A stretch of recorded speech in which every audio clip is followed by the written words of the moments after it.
Hi, నా పేరు Lokesh. Hi, my name is Lokesh. నేను ప్రతిరోజు ఆఫీసుకి వెళ్తాను. I go to the office every day. అయితే నేను రోజు ఆఫీస్కి వెళ్లే ముందు నాకు బస్టాండులో టీ తాగే అలవాటు ఉంది. However, it's my daily habit to drink tea at the bus stand before going to the office. అలా టీ తాగుతున్నప్పుడు నన్ను ఒక అమ్మాయి చూసేది. While I was drinking tea like that, a girl used to look at me. నేను అంతగా ఆ అమ్మాయిని పట్టించుకునే వాడిని కాదు. I didn't pay her much attention. ఒక రోజు నేను ఆఫీస్కి వెళ్తున్నప్పుడు ఆ అమ్మాయి ఒక ముసలివాడిని రోడ్డు దాటిస్తుంది.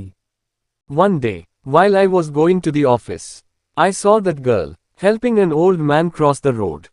ఆమె హెల్పింగ్ నేచర్ నాకు నచ్చింది. I liked her helping nature.